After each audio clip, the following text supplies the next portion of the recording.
ಇನ್ನು Congress pay CM ಸಮರ ಸಾರಿದ್ದಂತ 40% commission ಆರೋಪ ಇತ್ತಲ್ಲ, ಇದೀಗ ಮತ್ತೆ ಮುನ್ನೆಲೆಗೆ ಬಂದಿದೆ. ಲೋಕಾಯುಕ್ತ ತನಿಖೆಯಲ್ಲಿ ಆರೋಪ ಸುಳ್ಳು ಅನ್ನುವಂಥದ್ದು ಬಯಲಾಗಿದೆ ಅಂತ ಬಿಜೆಪಿ ನಾಯಕರು ಆರೋಪ ಮಾಡ್ತಾ ಇದ್ದಾರೆ. ಆದರೆ ಇದಕ್ಕೆ ಕಾಂಗ್ರೆಸ್ ನಾಯಕರು ತಿರುಗೇಟು ಕೊಡ್ತಾ ಇದ್ದಾರೆ. ಬನ್ನಿ ಇದಕ್ಕೆ ಸಂಬಂಧಪಟ್ಟ ಹಾಗೆ ರಿಪೋರ್ಟ್ ನೋಡ್ಕೋಬೋಣ.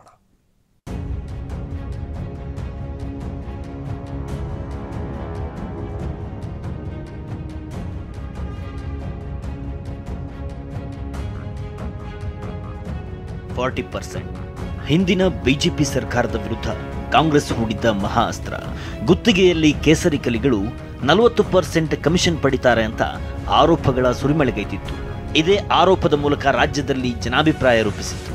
ಅಂದಿನ ವಿಪಕ್ಷ ನಾಯಕ ಸಿದ್ದರಾಮಯ್ಯ, ಕೆಪಿಸಿಸಿ ಅಧ್ಯಕ್ಷ ಡಿಕೆ ಶಿವಕುಮಾರ್ ರಸ್ತೆಗಿಳಿದು ಸಮರವನ್ನೇ ಸಾರಿಬಿಟ್ಟಿದ್ರು. ಇದೀಗ 40% ಸರ್ಕಾರ ಎಂಬ ವಿಚಾರ ದಿಢೀರ್ ಮುನ್ನೆಲೆಗೆ ಬಂದಿದೆ. 40% ಕಮಿಷನ್ ಆರೋಪ ಸಂಪೂರ್ಣ ಸುಳ್ಳು. ಲೋಕಾಯುಕ್ತ ತನಿಖೆಯಿಂದ ಸಾಬೀತಾಗಿದೆ ಎಂದ ಬಿಜೆಪಿ.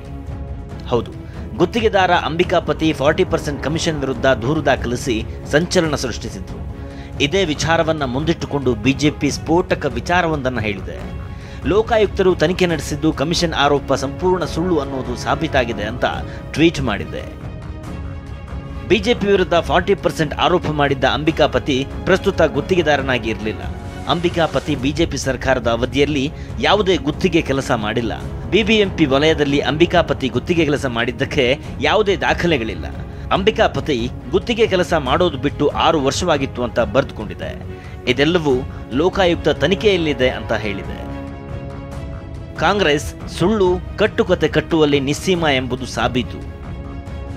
ಸರ್ಕಾರ ಅಧಿಕಾರದಿಂದ ಕೆಳಗಿಳಿಯುವಂತೆ ವಿಜಯೇಂದ್ರ ಆಗ್ರಹ. ಇನ್ನು ಇಡೀ ಪ್ರಕರಣದ ಬಗ್ಗೆ ಬಿಜೆಪಿ ರಾಜ್ಯಾಧ್ಯಕ್ಷ ವಿಜಯೇಂದ್ರ ಟ್ವೀಟ್ ಮಾಡಿದ್ದಾರೆ. ಸರ್ಕಾರ ಅಧಿಕಾರದಿಂದ ಕೆಳಗೆ ಇಳಿಬೇಕು ಅಂತ ಆಗ್ರಹಿಸಿದ್ದಾರೆ. ಬಸವರಾಜ ಬೊಮ್ಮಾಯಿ ನೇತೃತ್ವದ ಬಿಜೆಪಿ ಸರ್ಕಾರ ಆಡಳಿತದಲ್ಲಿದ್ದಾಗ 40% ಕಮಿಷನ್ ಎಂಬ ಸುಳ್ಳು ಅಪಪ್ರಚಾರ ನಡೆಸಿದ್ದ ಕಾಂಗ್ರೆಸ್ ಆರೋಪ ಆಧಾರರಹಿತ ಹಾಗೂ ಹಸಿ ಸುಳ್ಳು ಎಂಬುದು ಲೋಕಾಯುಕ್ತ ತನಿಖೆಯಲ್ಲೇ ಬಹಿರಂಗವಾಗಿದೆ.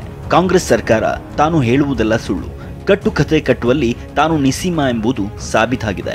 ಸುಳ್ಳು ಹೇಳಿ ಅಧಿಕಾರಕ್ಕೆ ಬಂದಿರುವ ಸಿದ್ದರಾಮಯ್ಯ ನೇತೃತ್ವದ ಸರ್ಕಾರ ಈ ಕೂಡಲೇ ಅಧಿಕಾರದಿಂದ ಕೆಳಗಿಳಿದು ಕರ್ನಾಟಕದ ಜನತೆಯ ಕ್ಷಮೆ ಕೋರಲಿ. 40% ಅನ್ನೋದು ಸುಳ್ಳು ರಾಮಯ್ಯನ ಟೂಲ್ ಕಿಟ್. ಸಿಎಂ ಸಿದ್ದರಾಮಯ್ಯ ವಿರುದ್ಧ ಆರ್ ಅಶೋಕ್ ವಾಗ್ದಾಳಿ. ಆರ್ ಅಶೋಕ್ ವಿಪಕ್ಷ ನಾಯಕರಾಗಿ ಇಂದಿಗೆ 1 ವರ್ಷ ಕಳೆದಿದೆ. ಇದೇ ಸಂಭ್ರಮದಲ್ಲಿ ಸುದ್ದಿಗೋಷ್ಠಿ ನಡೆಸಿದ್ದಾರೆ. ಈ ವೇಳೆ 40% ಆರೋಪದಿಂದ ಮುಕ್ತರಾಗಿದ್ದೇವೆ ಎಂದಿದ್ದಾರೆ.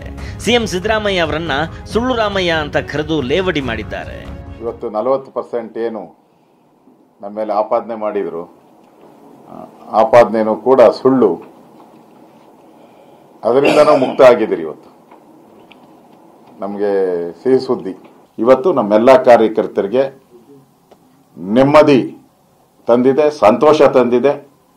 ಈ 40% ಅನ್ನೋದು ಬೋಗಸ್ಸು, ಈ ಸುಳ್ಳು ರಾಮಯ್ಯನವರ ಟೂಲ್ ಕಿಟ್ ಇದು ಅನ್ನೋದು ಸ್ಪಷ್ಟವಾಗಿ ರಾಜ್ಯದ ಜನತೆಗೆ ಗೊತ್ತಾಗಿದೆ. ಇವತ್ತು ಕಾಂಗ್ರೆಸ್ ಸರ್ಕಾರ ನಮ್ಮ ಮೇಲೆ 40% ಅಂತ ಹೇಳ್ತಾ ಇದ್ರು. ಈಗ ಇದು 60% ಸರ್ಕಾರ. ನಮ್ದು ಹೋಯ್ತು 40%, ಈಗ ಇದು 60% ಸರ್ಕಾರ. ಸರ್ಕಾರ ಕ್ಷಮೆ ಯಾಚಿಸಲಿ ಎಂದ ಪ್ರಹ್ಲಾದ್ ಜೋಶಿ. ಇನ್ನು ಕೇಂದ್ರ ಸಚಿವ ಪ್ರಹ್ಲಾದ್ ಜೋಶಿ ಸರ್ಕಾರ ಕ್ಷಮೆ ಯಾಚಿಸಬೇಕೆಂದು ಪಟ್ಟು ಹಿಡಿದಿದ್ದಾರೆ. ಮತ್ತೊಂದು ಕಡೆ ಸಿಟಿ ರವಿ ವರದಿಯಲ್ಲಿ ಯಾವುದೇ ಸಾಕ್ಷಿ ಇಲ್ಲ ಅಂತ ಹೇಳಿದ್ದಾರೆ. ಆವಾಗಲೂ ನಾವು ಹೇಳಿದ್ವಿ ಇದು 40% ಆರೋಪ ಸುಳ್ಳು ಅನ್ನೋದನ್ನ. ಈಗ ಲೋಕಾಯುಕ್ತರು, ಅದು ನ್ಯಾಯಮೂರ್ತಿ ಲೋಕಾಯುಕ್ತರ ನೇತೃತ್ವದಲ್ಲಿ ಆಗಿದೆ ಅಂತ ನನ್ನ ಭಾವನೆ. ಸೊ ಅದಕ್ಕೆ ಈಗಾದರೂ ಸರ್ಕಾರ ಕ್ಷಮೆ ಕೇಳಲಿ ಅಷ್ಟೇ. ಈಗ ಲೋಕಾಯುಕ್ತ ತನಿಖೆ ನಡೆಸಿ ಪ್ರಾಥಮಿಕ ವರದಿಯನ್ನು ಸಲ್ಲಿಸಿದೆ. ಆ ವರದಿಯಲ್ಲಿ ಆರೋಪಕ್ಕೆ ಯಾವುದೇ ಸಾಕ್ಷಿ ಇಲ್ಲ. ಕಳೆದ 5 ವರ್ಷಗಳಿಂದ ಅಂಬಿಕಾಪತಿ ಎಲ್ಲೂ ಕಾಂಟ್ರಾಕ್ಟ್ ಮಾಡಿಲ್ಲ, ಕೆಂಪಣ್ಣವರು ಕಾಂಟ್ರಾಕ್ಟ್ ಮಾಡಿಲ್ಲ.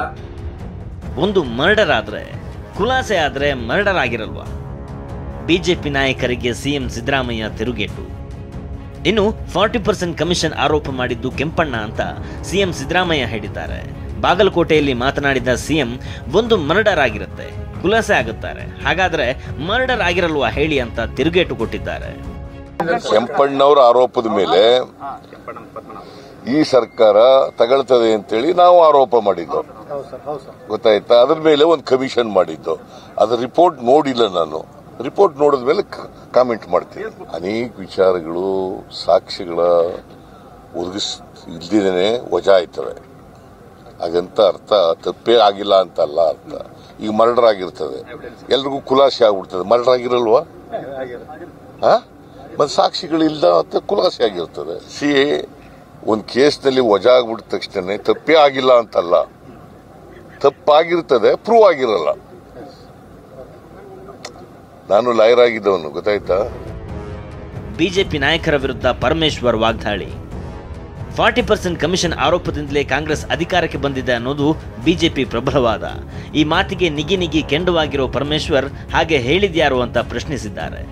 ನಾವು ಅಧಿಕಾರಕ್ಕೆ ಬಂದಿದ್ದೆ 40% ಇಂದ ಅಂತ ಯಾರು ಹೇಳಿದ್ದು? ನಾವು ಬಿಜೆಪಿ ಹೇಳ್ಕೋಬಹುದು, ಬಿಜೆಪಿ ಹೇಳ್ಕೊಳ್ತಾರೆ. ಅದು ಒಂದು ಅಲಿಗೇಷನ್ಸ್ ಮಾಡಿದ್ದು.